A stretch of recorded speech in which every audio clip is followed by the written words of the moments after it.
James. Raf. Mea culpa, I suppose. Very briefly at the very top. Okay. Slightly loose episode. It's been a slightly loose week because some friends of mine won a thing over the weekend. You mean the Australian federal election? That's correct. So they've been indulging and I've been vaguely joining them. So I'm a little loose today because I've been having a few drinks today. But, Okay. I just want to pause because I want to make clear that just last week, Raphael Dixon, you told our listeners that you were a donkey voter. I am a donkey voter. You get into the election booth. And I'm not. Actually, that's an incorrect interpretation of donkey voting. Donkey voting is writing 1 in the first box, 2 in the second, 3rd in the first, etc. No. That is what donkey voting is. It can mean anything. It does not mean scrubbing. That is an incorrect interpretation of what donkey voting is. Okay. Donkey voting is writing 1, 2, 3, 4, 5, 6, 7, 8. I am not that at all. Okay. I'm non-partisan. I've always interpreted it to mean that you get into the voting booth and you fuck shit up. You fuck shit up. You sully the voting paper, and now you're telling me that is an incorrect interpretation of what donkey voting is. Putting aside, you didn't legitimately vote in the 2025 election. No, I did not in the lower house. And now you are. And yet I celebrate. And yet you celebrate with your friends associated. No, they're celebrating. I'm present. You're along for the ride. You know? That's right. You are surfing on the success of the Australian Doesn't Labor matter who Party. wins. That's the thing. I'm non-partisan. Doesn't matter who wins. I'll have a few beers with you. You just like joy. You like being around people who are happy. That's right. I think it's fair to say that I'm going to put down round on this. Like, we think that winners are good. Let me give you a question. Let me give you an example. We like winners. Let me give you an example that might complicate your little question. Go on. It's the year 1935. I don't know if this... You're in Germany. I'm in Poland? No. You're in Germany. My grandparents are in Poland. You're in Germany. The machinations in the German Republic have resulted in Adolf Hitler being appointed Chancellor of Germany. Your mates are in the National Socialist Party of Germany. Would you be swept up in the moment? I reckon I'd be swept up in the moment.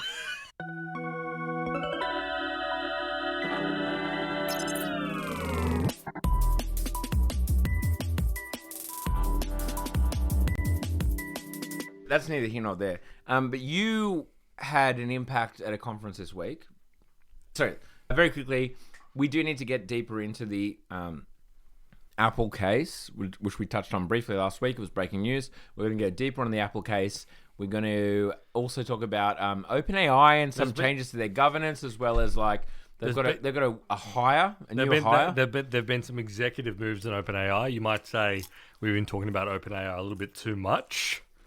You may think that, but you got to say they've done well to have a weekly cadence to new company updates. Yeah, that absolutely. Force us as objective followers of the news to follow what they're doing. Yeah, as well as Apple in the App Store. But first, you made a rather startling appearance at a conference this week. Yeah, I just want to, just because Raph and I were just talking about it, I spoke at a PR conference this week in Sydney about generative AI.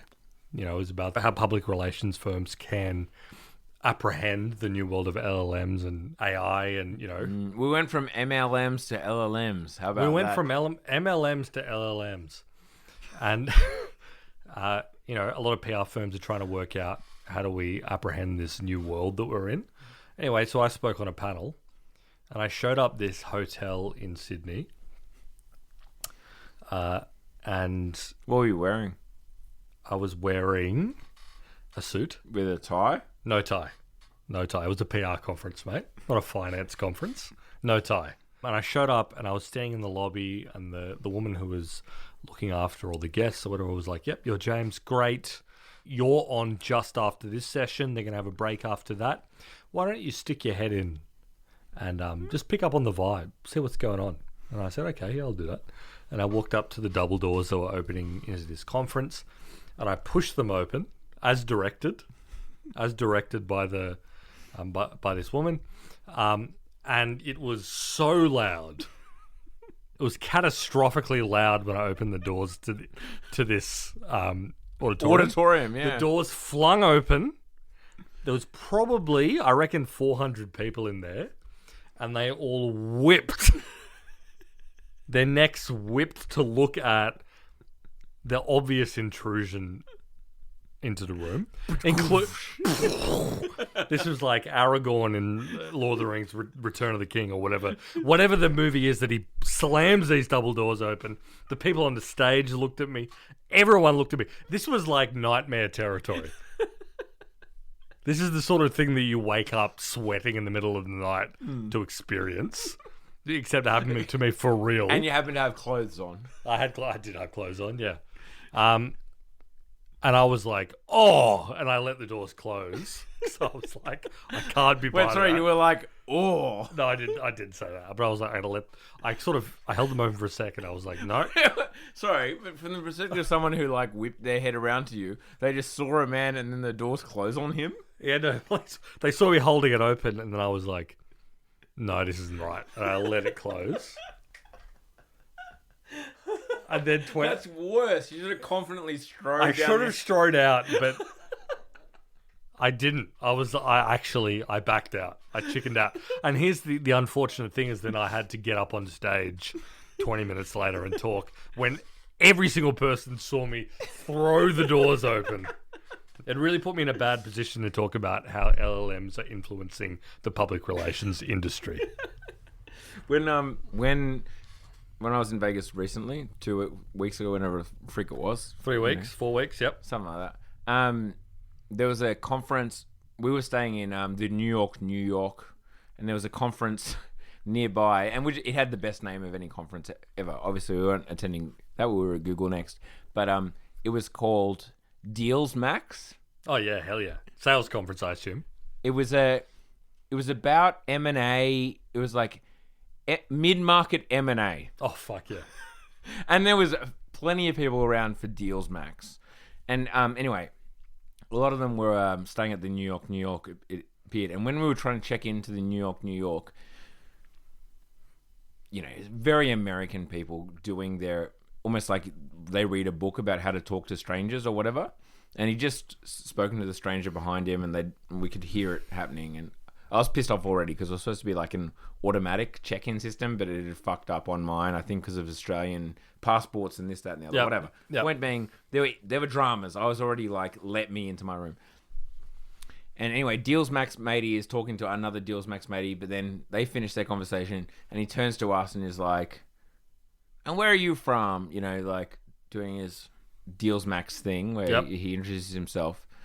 And I was with my friend Rowan, who I'm often with. Yep. Friend and colleague. Friend of the pod. He's been on Down Around several times. You might have heard him. Indeed.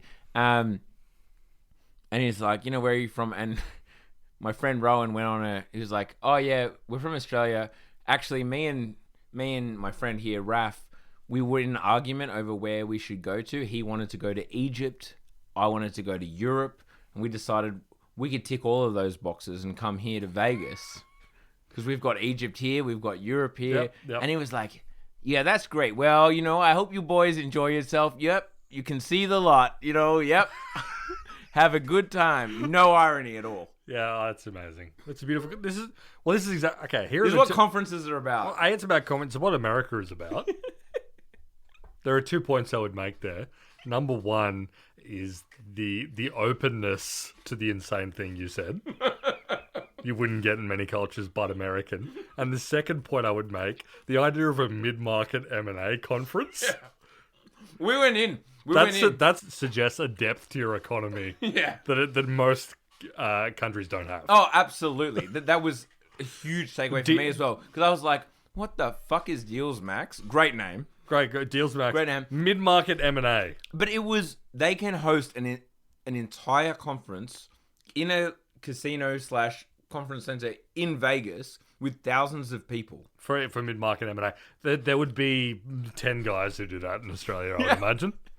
Yes. Anyway. Again, impressive. Sorry, anyway, that's not enough. What we got off piece. Sorry. That was a big week in Australia. That was a long introduction. There was an election. There was all kinds of shit going on. Anyway, so we are going to return, first of all, to something that we briefly touched on last week, but we didn't give it the attention it deserved. No, and also it had just come out as well. It had and come out. it was developing. It was a developing story. Developing story, but it is Apple losing this judgment. And I want to say up front, though, one of the reasons why I'm always reticent to go on at length about a judgment is that there are appeals and it changes and blah, blah, blah. And I don't want on Down Round us to be talking at length about a fucking thing that, like, is going to be appealed. And I will flag up top, this is likely to be appealed, but to the Supreme Court, which in America is a different thing. You know, it's not like... It's not over, but obviously appealing it to the Supreme Court is like a bigger thing, so it's worth probably talking about. Yep. And also it touches on a bunch of the things that we talk about a lot, which is, in my opinion, purely my opinion, Apple's monopoly over the App Store. Probably not worth me and you, doctors but not lawyers, getting into, the legality of the case. Yep. But basically, it was deemed that Apple has to allow third-party payments. They have to allow people who have apps in their app store. Down Round is able to allow third-party purchases. What this means in practice is, okay, imagine there's a Down Round app. Actually, let's not use Down Round. Let's use an actual example. If, for example, Amazon Books, Kindle is a perfect example. If at the moment, if you open the Kindle app and you want to buy a book, Kindle, owned by Amazon, have two options. One is they offer the books for sale within the Kindle app, which means that Apple gets a 30% cut. Yep. Or they offer them on their website, but they're not allowed to tell you at all within the app. And this is the case at the moment. It's like in the Kindle app, you go in and you're like, how the hell do I buy books? And it doesn't explain it. There's no way of understanding. It says your library here, and there's nothing in your library, and you're like, what? But I want to add things to my library. I want to give money to buy a book and have it appear in my Kindle library. But they can't tell you how to do that. But what you have to do is go on Google and say, like, how to buy a book for Kindle, and via Safari or Chrome or whatever your mobile browser is, buy a book that way. Because Apple don't allow apps to link to third-party payments and, like, to add things to their account. Well, they haven't historically. Yeah. Historically. The judge has basically said you have to allow apps to use third-party payments. You have to allow apps to be able to say, yes, you can buy it through the App Store and Apple. Most people probably don't realize that it's like when you purchase something in an app, it's through Apple, and they're taking 30%. I reckon most people wouldn't recognize. Most people would not realize that anytime you get like that overlay that pops up that says, would you like to purchase X with like the standard Apple interface, Apple is taking a 30% cut of that. It's 15% on subscriptions, blah, blah, but whatever. And you have no choice if you're in the App Store to do that. The judge basically said you have to allow people to use third-party platforms. Well, actually, they said that a while ago, and Apple was like, that's fine. We take 27% of any purchase that happens outside of the App Store if you have an app on the App Store and people found it through the App Store. The judge has now said... That was not what I said. That is... I did not say that very explicitly. Yeah. And not only that, but the judges held, in particular, some Apple executives in contempt of court. So basically said that they could be liable for criminal contempt of court for the fact that they didn't. And there's been reporting that's come out through Bloomberg and others that essentially this was put in front of Apple's executive team. Tim Cook was liaising with his executives. Phil Schiller, Phil Schiller used to be the head of marketing for Apple, was the guy who was like, I'm going to be honest with you, I think we should probably abide by the court order. Yeah, basically allegedly a few kind of options were put in front of Tim Cook and the executive team at Apple. It was like, one was like, how about we abide by what they're saying by charging 27% and giving people one fucked up link like buried within their thing. That's one option. The link's another option. Phil Schiller was like, how about we, come on, like let's take it in the spirit of what the judge is saying and just allow links. A legal institution of the United States has told us to very clearly what we have to do. Maybe we should do that. And Tim Cook was like, I'm going to take all the bad options. Yeah. So Luca Maestri, who is the CFO of Apple, and I think I've mentioned this in the pod before, but Luca Maestri, who is currently moving out of the CFO role at Apple. Apple has a very, very small finance team, at least like the decision makers. Like a dozen people is like the word. And keep in mind that Apple's war chest is many, many billions of dollars. Yeah, like one of the biggest countries on earth. It's a huge amount of money for what is essentially a handful of people to manage. And Luca Maestria was like, no, we can do this kind of like complicated strategy where we work around, we create this new like system by which we capture that similar amount of value through a strange... Well, yeah, the idea was like, what a developer is doing is they're licensing our IP. And the fee for our IP is 27% of your revenue. That was like that was the kind of twisted That thing. was the weird thing, yeah. They were like, buy our IP is the app store and the phone or whatever, and you're licensing our IP by putting an app on our app store. And so the fee is 27%. Yep.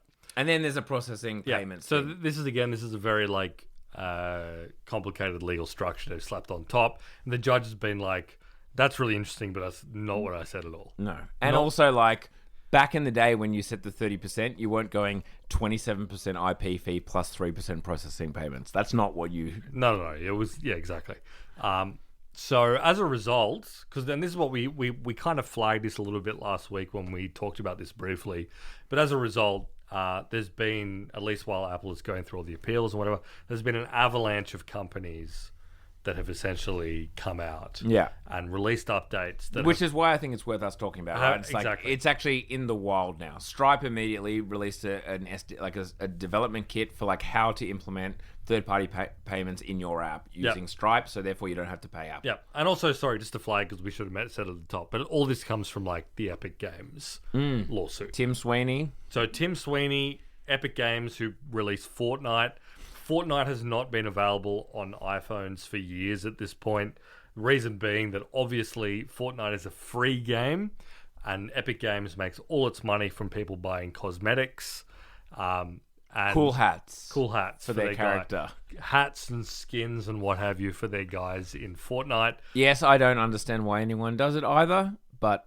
That's okay. Where I'm in my late 30s. Different strokes for different folks. Exactly. You were never in the target audience to buy a cool hat in Fortnite. No. You missed that train. I missed that train. I was too old for that train. But the kids love it. And, to be fair, when Apple... It's cool. To be fair, it's cool to have a cool hat. To be fair, it rocks to have a cool hat digitally. But, to throw Tim Sweeney and the Epic guys a bone, when Apple originally designed its 30% cut, it was a pretty clear-cut system where it's like, you offer an app on our app store, it costs, $5.99. They didn't have subscriptions, and we take cut. It took years for them to add subscriptions. And they, let alone gems. The Apple gatekeeper tax has then been applied to a range of digital services which are increasingly distant from things that are listed on the App Store. And you can argue, you can very easily argue that Apple still has earned part of this because of all the software development and APIs. That's the argument. And shop fronts and all that kind of stuff. Without us, you wouldn't have a business. That's Apple's argument. And almost mentality is like, without the iPhone, you wouldn't have a fucking business. You wouldn't have a business, so that's just that's the logic. In fact, you can kind of see it right now with it's the same logic that Trump is currently doing with his tariff negotiations, where he's like, the United States is the world's most valuable and lucrative consumer market. If you want access, pay the tax. Yeah, pay the door fee. Yeah, and that's very easy to say when you are in the dominant position. But the flip side is what's happening with the Vision Pro, which is nobody wants to be on there. Exactly, and the iPhone, there's an app for that. Original marketing, there's an app. If there's something you want to do, there's an app for that. It's based on the developer ecosystem. In that, if Apple didn't get 30% of every dollar that was spent, would they not have an app store?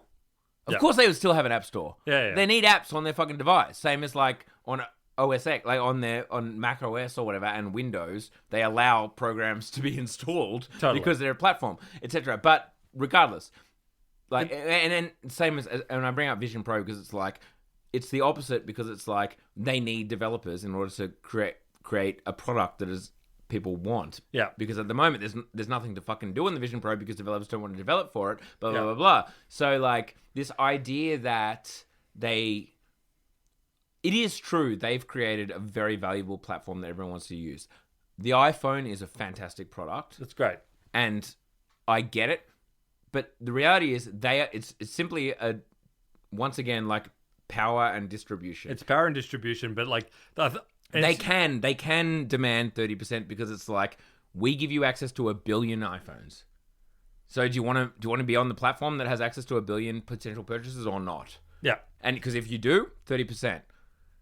Like that is the situation. It's an argument over like money. It's just an argument over money. And I think it is telling that like Fortnite and Epic Games became the test case for all this. Because I mean, like, this was the point, and Fortnite is actually a great example, and a lot of gaming platforms are a great example, where it's like, this is a platform that, for all intents and purposes, really exists outside of the Apple ecosystem. Like, if you buy a cool, fun hat in Fortnite on your PC or your PS5 or whatever, it's available on whatever platform you use Fortnite on. So, like... Well, yeah, iPhone was like the 5th platform. Yeah, like whatever. It's not the primary platform that people access Fortnite on. It's mostly just like kids using iPod Touches that use it as their main thing, rather than playing it on PC or PS5 or kids Xbox. on the bus home are logging into their account that they play at home on PS5. It's really clear that Apple is not like the main access point to it. So the fact that they still claim 30%, you can see why a judge will look at that and be like, I don't understand why you're claiming that much for every item The purchased. slightly complicating factor being, I believe Sony does the same thing in PS5.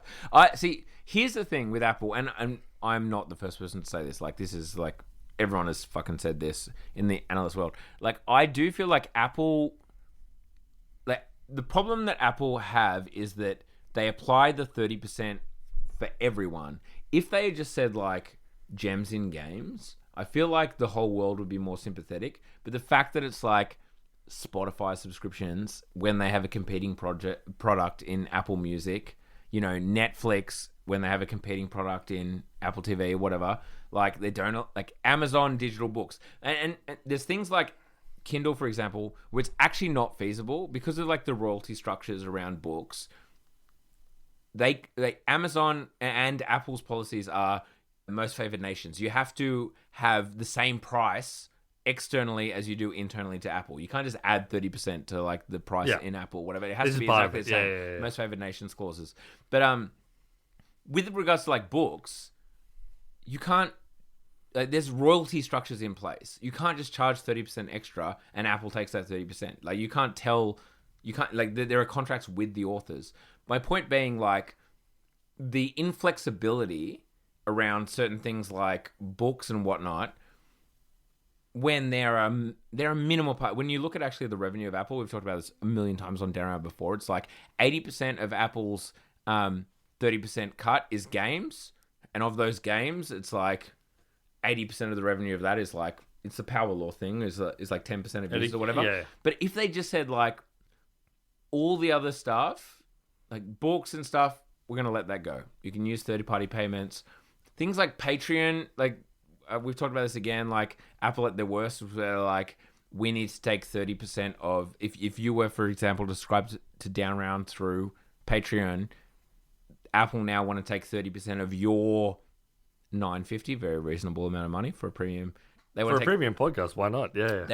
Apple want to take 30% of that. That's not feasible, right? But if they just said like, we take 30% of gaming revenue, I feel like a lot of the pressure would have been relieved because it's like, if you want gems and fucking weird like slot machine emulators and like, castle builder things where people are just pumping money in. If you want to take 30% of that ecosystem, go for your life. But when like books and podcasts and fucking, subscriptions to Patreon and SaaS, like, come on, get... Yeah. I think like they've just butted up into the general fact where it's like platform power exists outside of the Apple universe. The world of we take 30% from the $2.99 that you pay for an app made logical sense in 2008. and has increasingly made less and less sense as services and products and in-app purchases have become more and more sophisticated. Obviously, Epic Games have been hammering on this for ages. Tim Sweeney's been like at the front of this argument, and now the whole artifice is kind of like falling to pieces. Yeah. And it's just unfortunate for Apple that it happens to be happening at the very same time as they are struggling to figure out and like establish themselves in the next phase of whatever the internet is. Yeah. Right? Whether it's AI and VR and all that kind of stuff, they still are a bit lost. I'm sure they would love to be having this argument once they had figured out VR or figured out AI or whatever. They haven't figured out either of those things. Yeah. And for them to be like being slapped around on their enormous Service revenue. We've talked about it since the start of Down Round. That was always the growth driver. It still is in their latest earnings. It's not Apple TV, folks. It's gems. It's gems. It's like weird little in-app purchases that they're clipping the ticket to the degree of 30% on. Anyway, this is a different Apple legal argument, but we'll bring it in because it's Apple related. But obviously we've been talking about as well all the arguments around all the different antitrust things that Google is facing. Well, yeah, Google just dropped 9% last night. Like, they may have changed. I expect it to rebound. I'm sure it'll rebound. Like, as in literally by the time you're hearing this, I expect it to have rebounded. I don't think Google's going to decline again. I could be wrong. This is a perfect opportunity to be like, is Raf right or wrong? Raf is saying, right now, I'm saying by the time you're hearing this, Google will be up. Yep. I don't know where we're at now, but it lost about 7%. It lost 9%. Yeah. At its bottom. Yeah. In the last 12 hours. So this is the Google search antitrust. Apple's Eddie Q. Eddie Q is he's a long-time Apple executive. He's in charge of services. So he's the guy who's run things like the App Store and iBooks and iTunes and all these kind of things. He's run their services thing. He's been the head of that for a very, very, very long time. He testified in court in the US about the relationship between Apple and Google, and he said a number of very interesting things, which, as you said, caused Google to lose 7% of their value, or 9%. It's something like 250 billion American dollars. Purely based on what Eddie Q was saying in court. 250 odd billion American dollars. Like, I feel like 15 to 20 years ago, there weren't companies that existed of that size. Yeah, that's probably a fair point. Anyway, so this is what Eddie said. I'm just going to read a list of summary points that he raised because it's all interesting. Apple is, quote, actively looking at revamping the Safari browser on their phones and their computers for AI-powered search. Okay. Followed by... let's put that aside. Sure. We'll put... I feel like every browser maker / anyone in the world is like, making that claim. We're actively looking to incorporate AI into our shit. Absolutely, and so you should be. It's the hottest thing in town, folks. It's crazy, man. You can just type in, write me a poem, and it does it. But here's the next thing, which is actually interesting. In April, searches on Safari dipped for the first time in 2 decades. That is interesting. This is where we're starting to get interesting. Obviously, and just for the context, we talked about this down around a bunch. Google pays Apple $30 billion a year.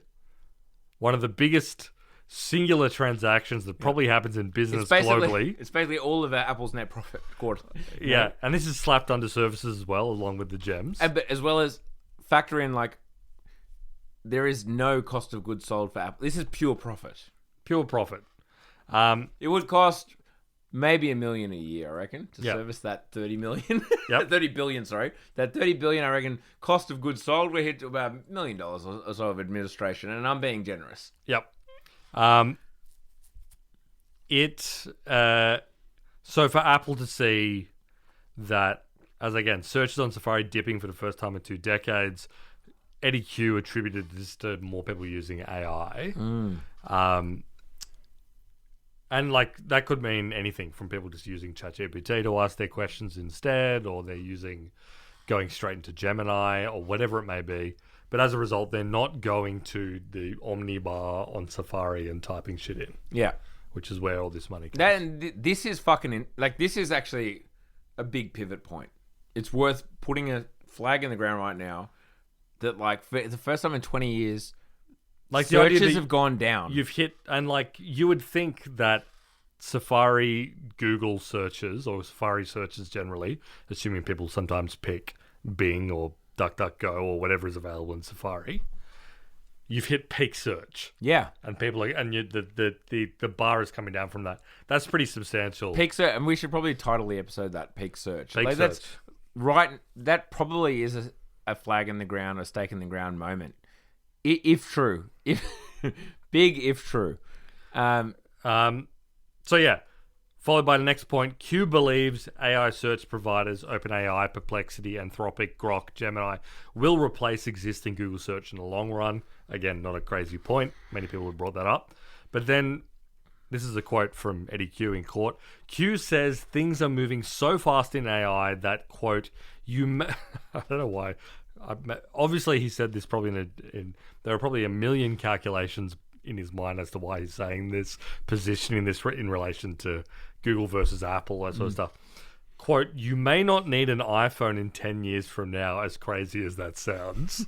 AI is a new technology shift and is creating new opportunities for new entrants. Yeah, let's be frank. The entire vibe of what he's trying to say is like, there's not a monopoly or duopoly here. Yeah, exactly. Yeah. It's like we're not a monopoly, and us collaborating, I'll say, with Google. There's no cartel behavior here. There's no quid pro quo. It's just we have there's plenty of competition in the markets that we're operating in. Is to be frank, like that's what he's trying to suggest with this entire thing.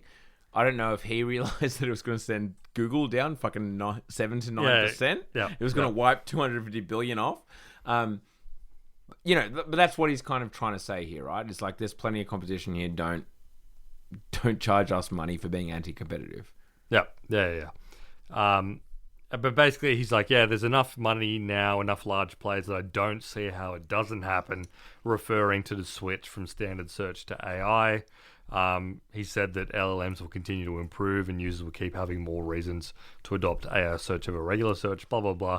But then also another interesting part, this is per Bloomberg. Q said that he still believes Google should remain the default in Safari, adding that That's a surprise. Yep.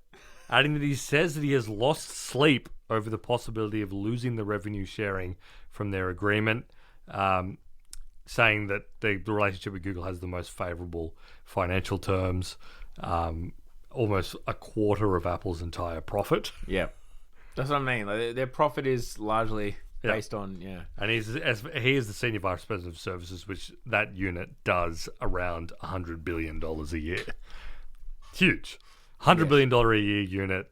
Obviously, that's just one part of what Apple does, but it also puts you ahead of 99% of the companies on Earth. And the margins there be huge. As we've said, this is like the oldest down round theme trope, short of me A, saying that Teams is better than Slack, and B, me saying that eventually Netflix loses, which is a long-term play.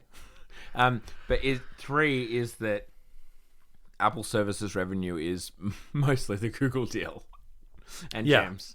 But that's... But you can again, it's back to that. It's like Again. Apple Services is not Apple TV, folks. It's not Apple Music. Yeah. You've heard it 9 billion times from us. But then when it is interesting to see, as we said before, a 7 to 9% sell-off on Alphabet stock price, based entirely on, and it's not insane, one of the biggest Google partners in one of the biggest singular annual transactions of value that occurs in the tech industry or any industry, $30 billion a year, for that guy to come out and say, we've hit peak that. It's declining. Yeah. But I'm still a Google bull, and it's not just because I do a bunch of work for Google. Although I'm going to be frank, I'm heavily biased by people who interact with me. I will flag that. Everyone is. No. I'm just open enough to say it. Regardless, I am still like, okay, what is Google search replaced by? I still think Google search is most likely replaced by Google AI. No, totally. And like part of the equation here is that Apple has no access. I mean, it's kind of simple because like if you go open up your iPhone and you type in something, you hit search, you go to the Google page, you probably you get the Google search response there. So if you're losing that traffic, it's not going to Google's AI. What do you mean? Like It's not necessarily going there. Like it's look, it's so big. The idea that has dropped is like, as I said, that is huge. No, the fact that is huge. It's like people are going to open AI. Let's be frank. They're opening ChatGPT instead. It's not fucking Perplexity. They're opening ChatGPT and asking questions they would otherwise ask to Google to ChatGPT or Grok or fucking Claude or whatever. And if I talk about it at a personal level, yeah, I do. I still do Google searches. But like we are different though, and like I still do plenty of Google searches.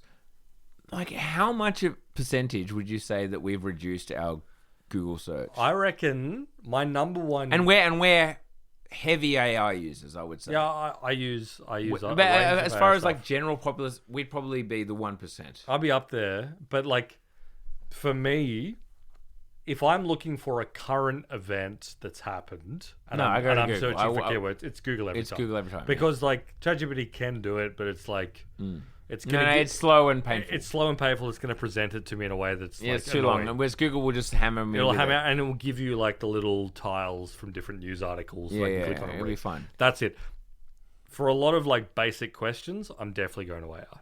Yeah, but for me, the questions that I'm asking AI that I'm not asking Google, it's general knowledge stuff. But it's the type of thing that I ask Google and find a link and then go and read the link. I'm not like kind of flicking through Google and like giving them ad revenue. You know what I mean? Like it's so minimal. At the same time, like facts are facts. If they're saying that Safari search is down, then Safari search is down. I'm struggling to understand. Basically what I'm saying is like, okay, if you and me and you, the listener, like we're probably in like the upper echelons of people using AI, other than the percentage of you who I recognize are like the AI doomers. Fair enough. They don't want to touch it. Yeah, that's fair enough. You guys do you. That's cool. You might be right. Like even my own Google search volume, it would have decreased, but by 5%, 10%, maybe. I reckon maybe for me, if I could delineate it incredibly clearly, it's like anything that involves getting up-to-date information that's like relevant to right now, I will go to Google. I still go to Google, even though like ChatGPT can probably do it, or some AI can probably do it. It's too slow and too slow and annoying, and then I don't know, whatever. At least here I can go bang, type it in. Oh, cool. There's some news article tiles. There's some articles that appear under that. Great. If it's something that is not bound to absolute current information. No, don't get me wrong. I'm using AI. I'm probably multiple using times a day, a bunch. But no, so to answer your question, as a result, I would say that like my general usage of Google has decreased by maybe 25 to 50%. 50%? Maybe not that high. But like maybe closer to 25%. But like I reckon 25% is like of just like general total Google search queries has probably reduced by 25%. Yeah. Okay, fair enough. So at the height, but let's say that in the 1%, it's 20. Point being, like I'm just surprised. Is what I'm saying. I'm surprised that, if at the top end people's uses decreased by 25%, that means that, because like as I said, the majority of people who use Google search. And they're not paying for OpenAI subscription. They ChatGPT Pro. No. Blah blah blah blah. No. I'm just surprised that the number has gone down. And the reason I throw this out there is that I think it's in Apple's interest to suggest that there are competitors to Google. Well, here's the thing. This is also like Eddie Q appearing in front of court talking about, and who knows what like bizarre, mysterious reasons Apple has to say certain things and what outcomes they want out of like a Google antitrust case. This is what I'm kind of getting at. Who knows what they want to get to? Maybe they have an ulterior motive in saying that Google search is getting worse or whatever. Or Well, they're not saying Google search. Sorry, getting less popular or like less used. So like I'm going to put that aside for a second. I'm going to assume that like they are describing a real phenomenon. Yes, exactly. I have to assume that. We have to assume that Like that is happening. he's not just outwardly lying. Basically, I'm saying like that's faster than I thought. Yeah, no, I agree. The other thing, just referencing what I was just talking about, we just described to one another a relatively sophisticated way that we like broke down the different kind of inquiries that we make. Where it's like, if I want X, I search here. Yeah. If I want Y, I search here. And this is kind of relates to our last week discussion about AI or whatever. There are probably a bunch of people who just don't think that way. They're like, oh, ChatGPT is sick. I'm just going to punch everything that I want. Every single thing. And that is true. And you do see that a lot. And people ask ChatGPT the wrong things. And this is an example that wasn't my own example, but I think it was a John Siracusa example. I know I brought him up. I bring him up probably once every 3 months. He provided an example of he was watching like people were like trying to build a car from scratch or something like that. And in this YouTube video, and they were like, I didn't know how to install this part, so I asked ChatGPT, and he was like, well, that's wrong. Like, the information that ChatGPT gave is wrong. And he was assuming that in the video they would say, like, and I realized that what ChatGPT said was wrong, but the video never said that. And they're just like, they just did what ChatGPT said. And like, as me and you and you listening to this episode probably know, that quite often for very specific information, like ChatGPT is going to be wrong. Yeah, 100%. It happens all the time. But I'm using this as an example of like, there are people out there who, as you say, just ask ChatGPT how to do something, or it's something to do with like installing air conditioning in their house or something like this, like a very important thing that you need to check is 100% accurate and correct. But there are people out there who are just like, anything ChatGPT tells me is correct. Like, it is like a better version of Google, where it's just like, if Google gave me the right answer every single time without me clicking on links, which makes sense because most people, like, that should be the case. We became accustomed to a world where, again, you, me, and you, the listener, you listening, you listening to this podcast, we're smart. When we look... we're all geniuses. We're all geniuses. When we look up a question, we understand when we click that first link and it's got a bunch of fucking ads and it has an insane preamble. It's like, do I trust this website with the answer? I'll take off the voice now. But like, we get that. We're like, okay, we'll get out of that one, check the next link, check the next, until we see something that to us imbues trust and trust. But some people don't. They're like, well, they did actually imbibe that. They were like, when I Google something, there's a bunch of different links and some of them seem to be right and some of them don't seem to be right, and it's all very confusing. But when I ask ChatGPT, it just tells me the fucking answer, and that is easy. Yeah. Although, I also feel like we go through this kind of like mild moral panic every...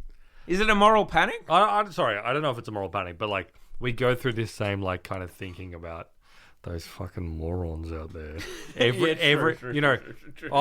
the Wikipedia phase where it was like, don't believe everything you read on Wikipedia. Yeah, but we were right. We were right in that sense where we were like, Wikipedia is right. Well, I understood it. I understood how to synthesize various sources of information. But they don't. They don't.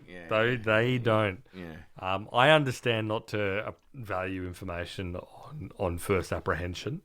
I understand you need to synthesize information from a variety of different reliable sources. Yeah. But unfortunately, those fucking peasants out there don't get that. Well, am I wrong though? Yeah, maybe they don't. Maybe they like. Yeah. Am I wrong? Like, we know what you should ask ChatGPT and what you should be sus on ChatGPT on. Yeah, exactly. Right? But I do get why normal people, and I mean that not brackets derogatory, like brackets like optimistic, like good, BU is like, I understand why it's like, you've been told this company that's worth fucking They don't know it's worth $280 billion American. But whatever. You've been told this cool new company, the best new company in the world, this amazing new technology, what it tells you is right. You're not to know, like, actually, it's a fucking token-based system that is actually just trying to predict the next most logical word. And so, therefore, it's going to be, you need to check sources or whatever. And there's a tiny fucking copyright down the bottom that says, ChatGPT is not always right. Check Your sources or whatever. Yeah, it's like, yeah. we fucking get that on every ad on TV is like, blah, blah, blah, blah, blah, blah. There's always exactly. There's always some bullshit. There's always a postscript, folks. There's always some. Yeah. So what I'm saying is, like, I understand why the magical box that you've been told is the future of everything and is going to replace all jobs. You understand, like, it makes sense for you to be like, it's right. Yep. Agree. And as a result, linking all that together, it is, I think, significant that the big dog of Apple's services division, Eddie Q, stood in front of a court testifying in the school antitrust to say, for the first time in 20 years, Google searches, or like the search function in iPhones, has declined in use, and he attributed that to AI. Yeah. That is significant. And that kind of links into everything we've been talking about. Whether you think this stuff is valuable or not, or is going to end in tears and heartbreak and doom, it suggests that there is a significant number of users who are doing it, using it as their like core information gathering flex. Yeah. For better or for worse, folks. For better or for worse. And on the one side, it's like, what's that mean for society? But on the other side, and maybe more critically, what does it mean for Apple Incorporated? What does it mean for Apple Incorporated? What does it mean for GOOG? Yeah. For Alphabet? I personally think that the sell-off is crazy. Yeah, the sell-off's crazy, but like synthesize it, at least on the Apple side. I mean, yes, Alphabet took a significant haircut based on what one man said in court. That's funny. But also like the fact that like Apple's getting squeezed by, you can't just fucking claim 30% on everything. Yeah. Yeah, and also, by the way, get the hell out of China. Yeah. The place that makes all of your phones. Yeah, you get the hell out of China because of tariffs, and also don't go to India because they're currently engaged in a hot war with Pakistan. So you got to deal with that on your manufacturing side. You can't take 30% from everything anymore because a judge has told you repeatedly and you haven't listened to them. They're like, literally the judge is at the point where they're like, I don't know how I can get this through to you without starting to arrest your executives. Exactly. They're literally arresting executives. Yeah. And like, while they're being arrested for the shit that's happening on your iPhone, you don't have a replacement. Your AI is bad and your VR nobody wants. And by the way, we want to take $30 billion a year in net profit from you. And Warren Buffett just sold out of you and he's retired. He considered like selling down a portion of Berkshire Hathaway's Apple stock as like his last will and testament before he got the fuck out and died. What are you doing, Apple? What's next? Yeah, exactly. And your headset sucks, by the way. And where the hell is my, like, touch HomePod thing? All I'm asking for, Apple, is that you do, like, a little nice iOS UX redesign. I think you're in luck, mate. So, like, apparently that's coming this year, so I can look at it and be like, cool. That's cool. That's new. And that can get you another 20 years of amazing revenue growth out of us. Anyway, folks, we're going to keep the party rolling. Absolutely. It's been a big week. It's been a big week. Well, it's actually been not a big week. Not a huge amount has happened. We have a new government. We have the same government. Yeah, but it's a new government. But it's new and renewed. We have that. But now, OpenAI, there's been machinations plenty. There's been a little bit of, as we said at the top of the episode, they've installed a new sub-CEO at OpenAI. It happened just this afternoon. So we will see on the other side of this paywall.